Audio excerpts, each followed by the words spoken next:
I have seen the host star of this planet peeking between the icy mountains 13 times now. I don't know how many days that is back at home, but it feels like I've been here longer than a month. Calling them days will be an overstatement. The shy little red star barely shows over the horizon, scarcely giving any warmth to this bare snowball the researchers back at the university dare to call a planet.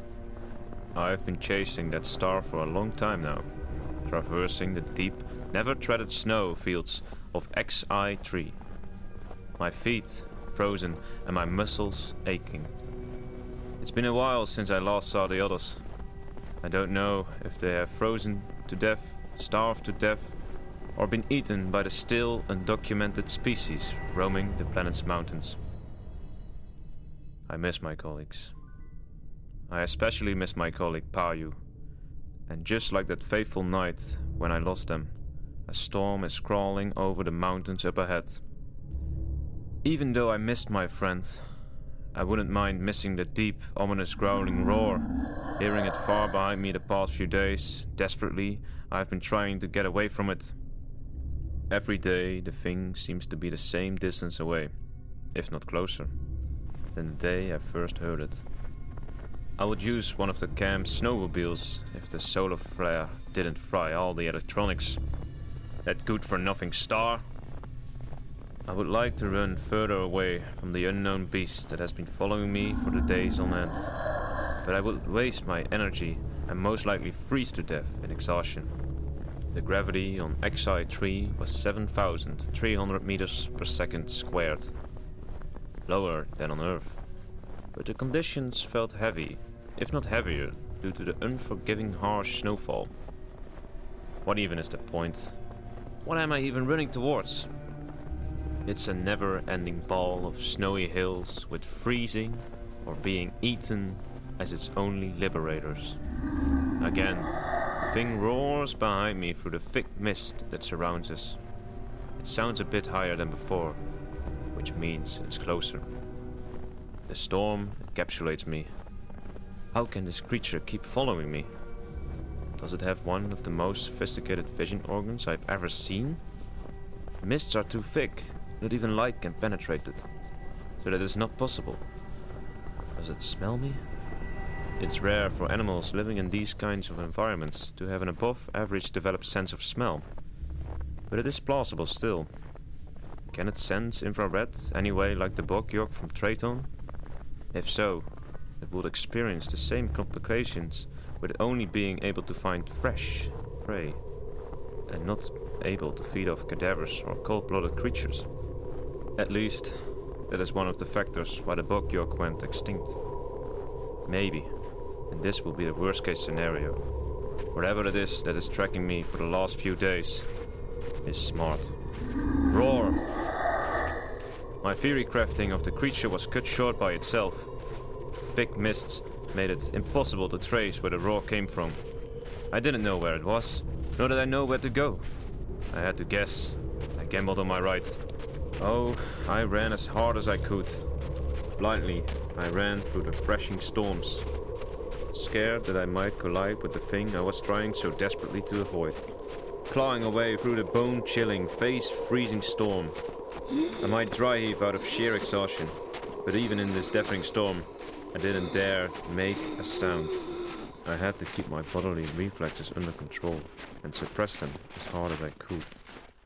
Then I felt something, even more terrifying than a roar. I felt the foot of the thing land behind me on the ground. It was closer than ever. Yet I still couldn't see it. I stood still, curled up in a ball and didn't move. I was tired. I was so tired. Weeks I've been walking without goal, a marker, or a finish line. No promise of an end to this wretched embodiment of death. I didn't want to move anymore. Even if I wanted to, I didn't think I could. I could feel my body at war with my brain, my body throwing in the towel, while my brain was screaming from the sidelines. I slowly closed my eyes, took in my last deep breath of striking cold air, and curled up into a tinier ball. Until I heard the roar again, but this time from much further away. Oh, Did I miss that roar from far away?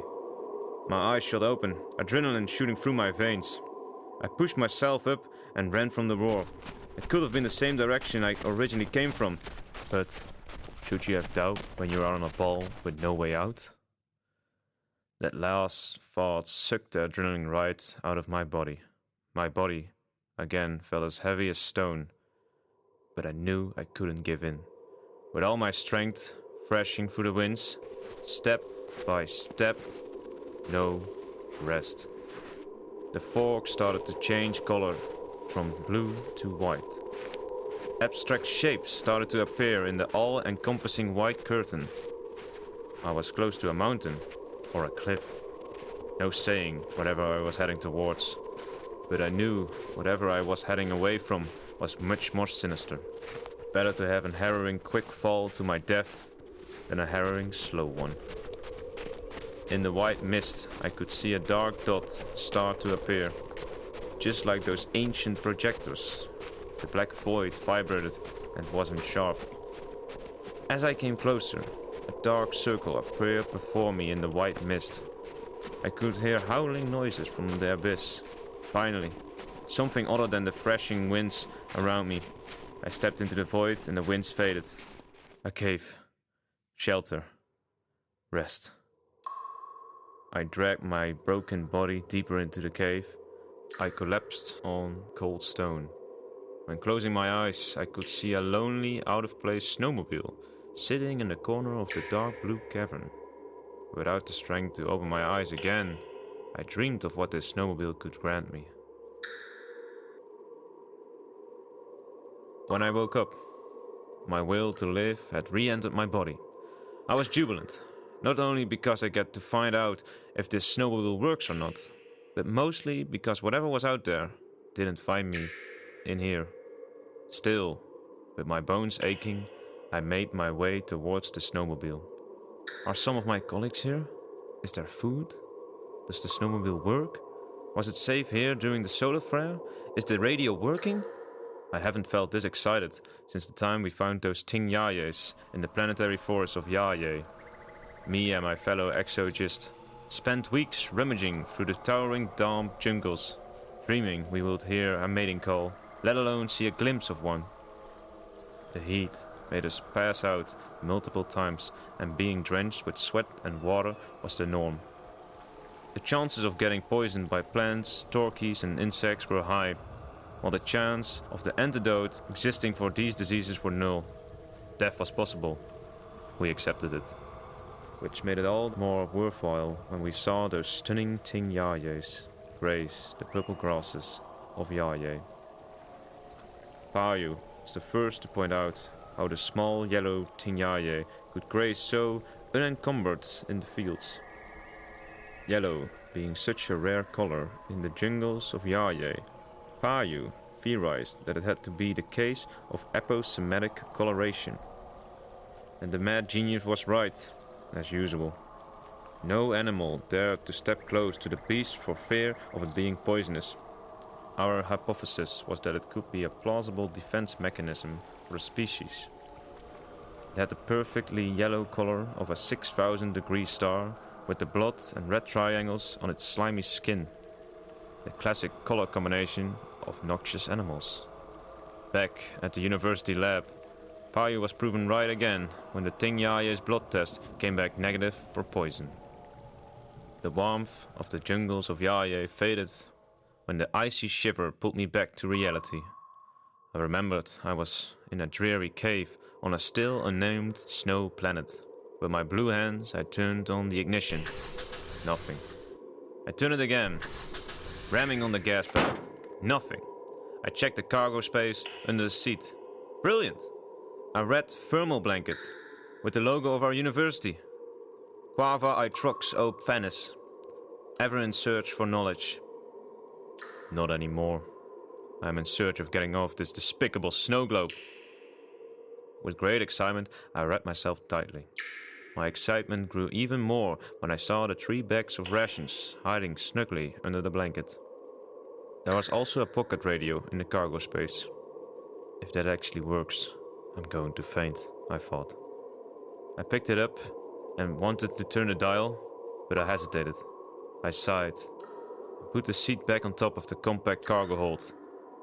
I set the radio on top of the seat and looked at it, staring it into submission. This radio might be my only way out. Without it, I was doomed. If it was broken, how could I fix it? I didn't have any tools. The only tools I have access to are rocks, which I luckily have plentiful. I was thinking of praying to a higher power, something ancient civilizations did, or some animals have studied through the years. But to whom, or what? I was completely uninstructed in this systematic study, nor was I instructed to survive the snow deserts of unknown planets. I had no god to pray to, only luck. I had nothing to wait for. This thing has to work. It just has to. And as I extended my arm, it felt as if it was made of jelly. My shivering fingers wrapped around the knob. I twisted it. A high tone sang from the small speakers. I swallowed. And after that, a warm cloud of air escaped my mouth. There was hope. I knew the radio wouldn't work in this cave. If electromagnetic radiation from the solar flare can't go through the mountain, neither can radio signals. I would have to climb to the top of the mountain to ensure the radio works optimally. But before that, I will spoil myself with one of those rations. It had already been 2 days since I ate the last of my food supply. While I was huddled up, sporting my institute's red blanket, I was preparing one of the 3 bags. Even though the chemistry isn't groundbreaking, I'm still impressed how they came up with it. You just had to rip the CO2 sticker from the back of the pack. The gas, water would liquefy. Then all you had to do is shake it, and the chemicals inside would become red hot, to 100 degrees Celsius, I believe. All while not burning your hand because of the particular encasing. Amazing! The magical packet would cook you a lovely and much needed stew. I picked Algian chicken from the 3 packets. I actually really enjoy the taste from the water-based chicken breed compared to my missing comrades. My comrades. I sprang up from my almost cozy position and walked to the snowmobile. I reopened the cargo space and looked on the bottom of the seat. The information sticker read, Owner, Payu. Payu! My dear friend escaped the barren, stormy landscape? But where was he? Did I eat his rations? I ventured down the dark cave to find answers to my questions. I wanted to yell his name, but I didn't know what could hear me outside or inside. When walking deeper and deeper, I thought, is it Payu, or did someone else take his scooter? Whoever it was taken by whatever out there is. I tried searching further in the cave, but I just met stones and rocks. Sadly, no sign of my beloved colleague. There was no time to lose.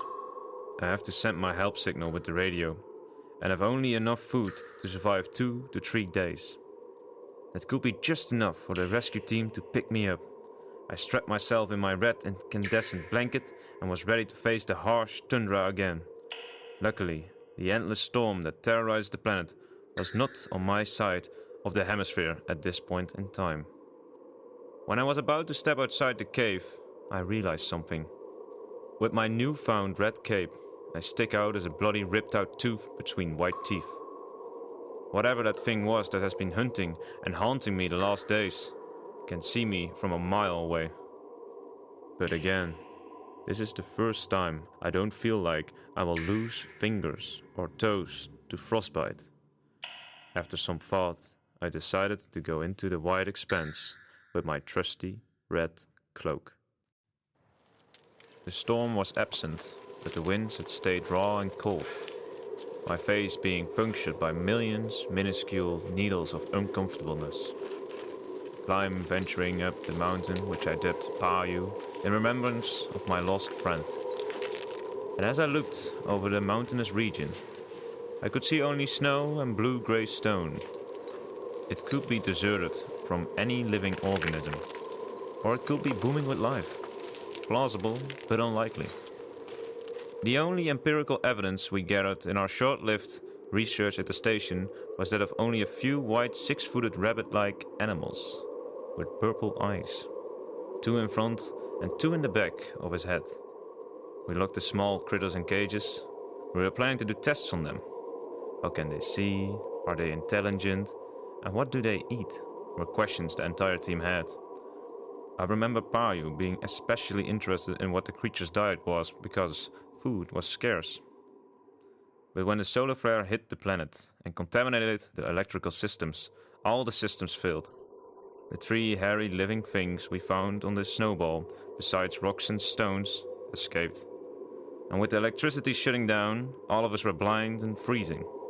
And the planet would turn our cozy research station into an improvised freezer. That was when the roaring started. With the laser fence mechanism fried, and animals being curious what this metal-blocked peculiar cave was, we knew it was just a question of when the roaring animal made its way into the building. It had become a dark and freezing death trap. I found it so frustratingly coincidental that when that solar flare wreaked havoc on the globe, the same time the unknown beast showed its presence in the way of blusterous shout. I didn't want to find out how the 2 were correlated, and neither did my team. As all of us were packing and preparing our bags for the journey, to search for a safe cave to sit out till help would eventually come, a scream sounded, and with none of the ventilation, heating system, laser fence to obscure the sound, the scream rushed all the way from the other side of the station. "It's here! It's barged through the door!" one of my unfortunate colleagues screamed. In the darkness, outside my door, I saw professional adventurers guiding us through our research run towards the noise, while the scientists like myself ran away from it. "Help!" an adult screamed. I stood, frozen in my room, calculating what I needed to do. "We need to evacuate," instructed a female voice, which had to come from Cici. That made my decision easier. I picked up my bag, strapped on my coat, and ran away from the commotion. I could hear glass shatter and metal walls bending or even breaking. Screaming, male and female, filled the hallways. I knew retaliation would be impossible with our recently useless electro-charged weapons. But who was I to make them feel repent for their bravery? While the beast was thrashing, roaring and terrorizing its way through the station, I exited on the other side. With darkness around me and storm to follow it, I ran into the station's yard. I traced fresh snowmobile tracks from the inner garages of the station to a black dot in the far distance. A working snowmobile! I was jubilant, but this didn't last long when I realized I wasn't the one escaping with it. Only now do I realize it was Payu who fled and had hidden the miracle of a working snowmobile for himself. The egotistical bastard. He was my best friend. How could he have done this to me? As I stood hopeless in the snow yard, I could hear the tearing of metal and people from inside. Instinctively and instantaneously, I ran after the soaring snowmobile, never to see my colleagues again. I finally made it to the top of the mountain, which I now dub Mount Coward, in memory of my cowardly friend. The winds were cold, but fair. While having to fill my exhausted lungs with cool air, I had a chance to appreciate the landscape. All shades of white and blue danced between the clouds as far as my eyes could see, clouds climbing and falling over the side of the mountains as waterfalls. The contrasting shy red star peeking through the planet's crown of mountains. The freezing hellhole was starting to become beautiful, in a way. When I caught my breath, I immediately planted my ticket home into the ground. Still, with great terror running through my veins, I turned the dial, fearing it wouldn't function. But it did! All I could hear was a high tone with white noise and the windy planet's whisper. "This is Trias McQuiver, Exiiogist from Water University. I'm stranded on the snowy tundra planet Xi-3024-315. I repeat, I'm stranded on the snowy tundra planet Xi-3024-315. I will be at the Water Planet Research Station in 2 days. Send help quick. I'm devoid of resources and food." I sat beside the radio, waiting for a response. Just more uncertain rustling from the machine. I repeat, I'm stranded on the snowy tundra planet Xi-3024-315. Please, help! I sat beside it. curled up in my bright red cloak, thinking about how long the battery would persist. At that moment, the unknown, the thing that's been chasing me, filling the planet's atmosphere with its roars, showed its face to me. Its white, hairy head was just over the edge, and the beast was climbing up to me. I was frozen in my position. How did it find me? Did he hear me? Impossible, I scoffed. Was it the radio?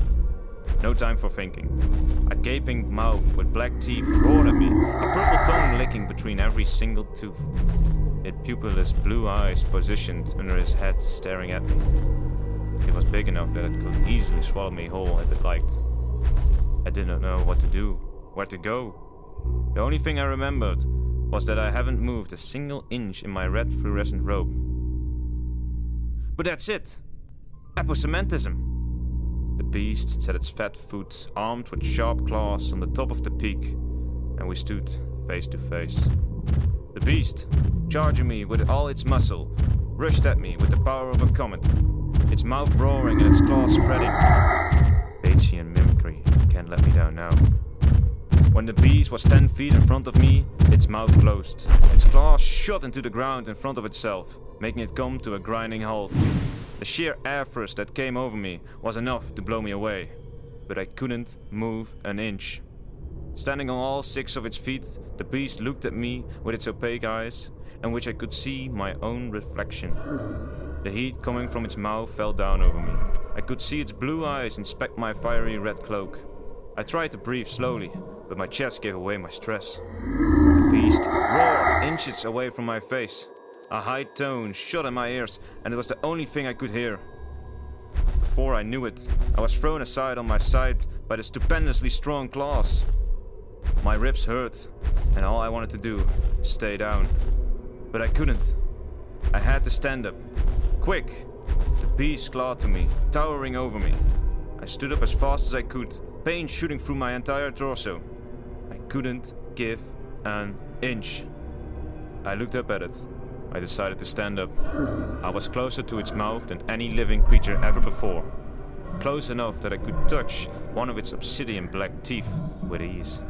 But before I knew it, the creature took a step back. I don't know if this beast could experience emotions, but if I had to guess, it was furious. It looked at me and I looked at it.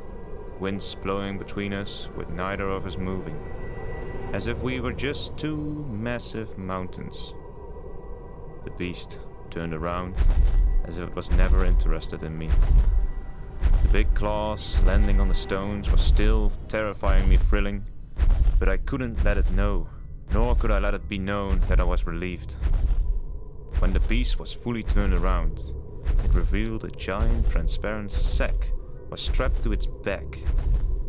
It was made of a wall of plasma membrane, which looked like a single layer of animal cells. Its purple veins correlated between the skin sac. It was even more horrifying than the beast looked from the front. My stomach turned when I saw what it was behind the thin layer of membrane. Inside the skin bag was Payu, molten with the inner flesh of the beast. The purple flesh wall inside had almost fully digested my dear friend. And I don't know if I dare to remember this correctly, but I could see Payu's eyes looking at me, filled with despair and anguish.